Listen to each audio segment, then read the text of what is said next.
I made breakbeat. What's I'm gonna make? Yeah, that'll do. Breakbeat. Yeah, breakbeat. Okay. I think that.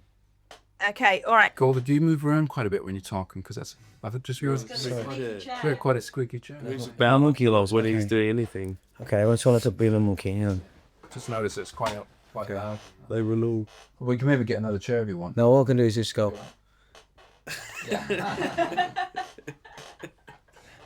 Okay. That's the same as what I usually do, isn't it? That's squeaky chairs.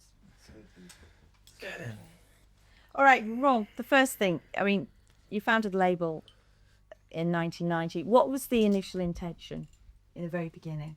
I mean, it might have changed now, but what was it initially? No, it's still the same. Just put out some tunes. Initially, I suppose it was just me working on my own, just wanted to put out some music myself. But it's still the same. We just put tunes out so that we can hear them out at the weekend, either ourselves playing them or our friends that are DJs, and that's why we make them. And is there do you have a kind of overall, is there an overall thing that is Moving Shadow? Is there an overall ethos that you kind of stick to? Pretty much that, really. It's just doing everything for the weekend. We live for that. Not quite as I don't know, silly sounding as that, really, but because it is quite a big thing. There's a whole scene that's part of music and lifestyle. It isn't just about going out and getting off your face at the weekend. There's a whole angle there and a business side of it as well. But that's what we really love doing. We used to get off our faces every weekend, though. Used to when we had time. We ain't got time to get off our faces. Well, I am.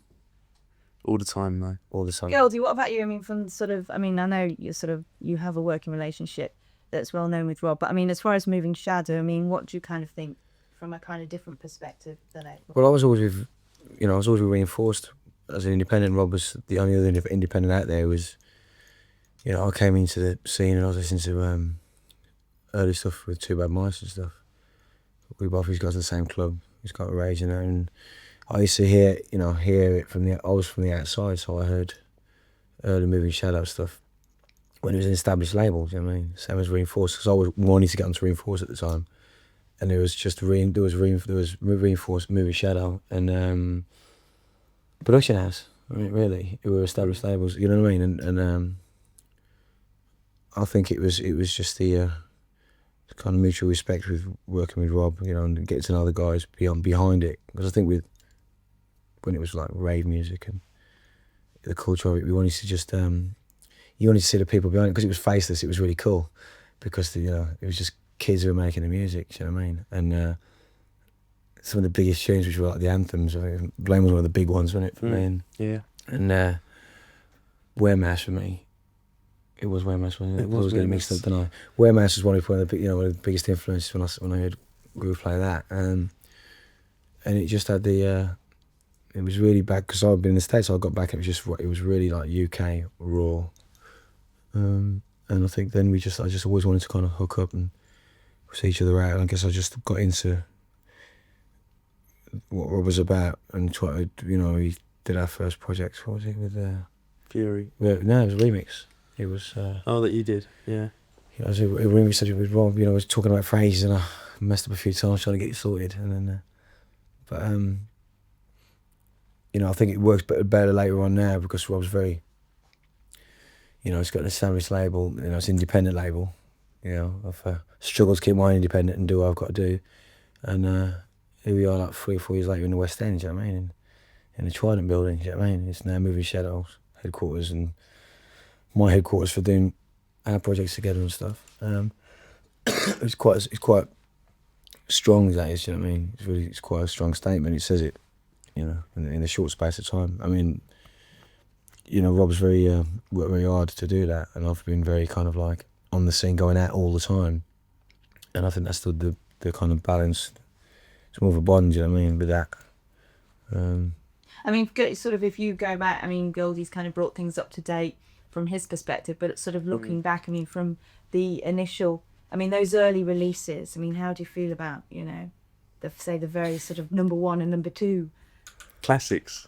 Yeah, there's nothing that's ever been put out that I'm embarrassed to have put out. It's just some good tracks on there. They've always been a period of the time of the scene, and they've always meant a lot to us and everyone else at the time. So we're well proud of everything that's been put out. I mean, is there any kind of, because the label has a reputation for the varied artist roster. I mean, it's all kind of has a common thread, Yeah. which is a similar sound, but everybody's doing their own thing and pushing the sounds, and it's evolving. So, I mean, as far as kind of, not for want of a better word, but the kind of A&R, what you choose to actually put out. I mean, is there a kind of strict or kind of a thing that you keep to? The only thing is, it's just a reflection of the scene. Whatever the scene happens to be doing, that's what we do, because that's what we are doing, the way we live our lives. So should the day ever come when the scene starts making guitar rock music, then maybe we'll be doing that as well. But yeah, well, I don't know.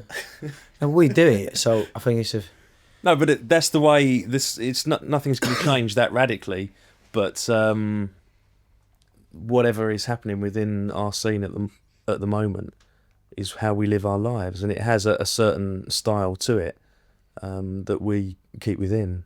We don't go out, and we're not forcibly going out and changing it, and going to make it into that. Oh yeah, I think that it's the DJs that change that as well. The cutting edge DJs that are doing that, they respond to, well, for me going out and getting off my nut, they respond to the mixes. But people have to give them the tunes. Yeah, but those two tunes then cause something else, which then makes the artist go back and bounce. Do you know what I mean? It's not as if, like, let's follow what is, I've never followed what anybody's doing. I just do my thing. But I think most labels starting off like that, it was always about getting to the middle of the DJ set and they bounce off, I don't know, they bounce off a Mimi Shadow tune with a, it could have been a Living Dream tune, or it could have been a Living Dream tune into a, into a Reinforced tune or whatever else, but it was in the middle where something else went back and you go, right, and you go back. So that's where it creates the triangle, do you know what I mean, with that kind of thing. I mean, there's always a thing as well, although you say you're not going out to change anything, but there's kind of a thing that I think most people are doing with labels, and especially DJing as well, is actually keeping the scene moving forward. So it's not actually sort of trying to change it, but as you say, sort of those things in the middle. That's the thing that's always created. That's always fresh and exciting for us, because it is always changing. That's why we love doing and being part of it, and being involved and making tracks that do change. But you're forced to change. You don't really look back on it. Some of the stuff that when we're doing it, it's like we've grown up in this. We've grown up in drum and bass. We've grown up in it. So, when I was mixing Phil Collins with Amen Brothers, it was like, you're having fun with the music and you're enjoying it. Jungle has become like the kind of overcurrent of it. But drum and bass has always been the undercurrent of it. It just happens to be the only music that is on that cutting edge. So you can't help but get involved in technology. You can't help but be on the cutting edge of it. So everything then turns back around 3 years later and looks at this as being whatever it is, because it's the bottom line of it all. So for us, it's good. I think you'd agree. We have a catalogue of stuff to look back on. I'm now sampling stuff from early stuff, early Scotty stuff, early Nookie stuff, early whatever. We could now, there's a catalogue of looking back on it. Before we couldn't really look back. We were just doing it. It's a melting pot. We were laying stuff down, like we said, just for the weekends. And then all of a sudden, we've just really now had to become analytic about it and look back and think, wow, do you know what I mean? All of a sudden it's caught up with us, but we've had the technology with it as well, you see. So, and that's what's made it, cutting edge, I guess. You can't help but be on that edge. There's nothing else you can do, we're just joyriding. And for, everybody on the scene, be it from V Records to Carl, to whatever. So from different labels, they've all evolved, and now those artists that we've all worked with are now in some way or another doing their own album projects. The bigger picture, the wider audience, whatever else. And it all comes to us. We're not trying to put it out there. You're trying to say, right, how can we catch this market? The market turned around and said they're actually happen to be having it. Do you know what I mean? So sorry to interrupt, Gold, but Rob, as far as you're concerned, does Moving Shadow in a way have a role within this?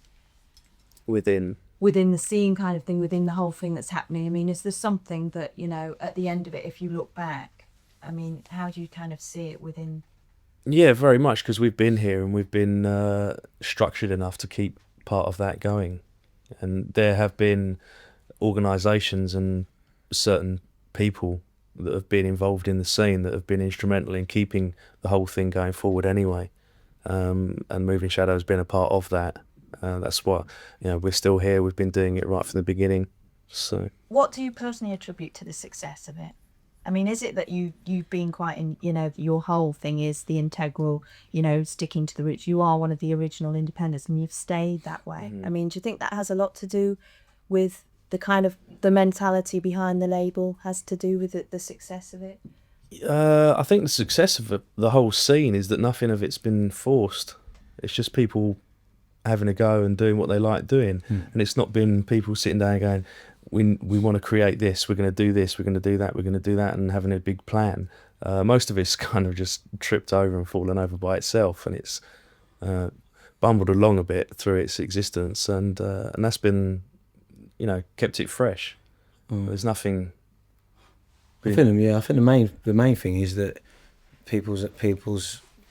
other people's attitudes have changed towards it. Like, People have come round. People have come round, but also there's the people who have kind of like, they were, now eating their rats, which is old news, you know what I mean? But it just being normal about it and just being keeping integrity to the music is something which has always happened. And when it's become overground, we've just gone back underground. And now it's the point where we can do really what the hell we want to do, which is why me and Rob decided, I've said, I want to do an album project. I believe we can keep it where we want to keep it and have control over it. So much control that drum and bass artists have over any other thing, because there's nothing else to judge it. And when there's nothing else to judge that, then it's fresh, and people are going to be hesitant to do that. There have been people who've done record deals and they get shafted by the record company, or the artist runs around the cash or whatever else, which is to be expected. But I think that the balance is now better than it ever was, because the artists have control.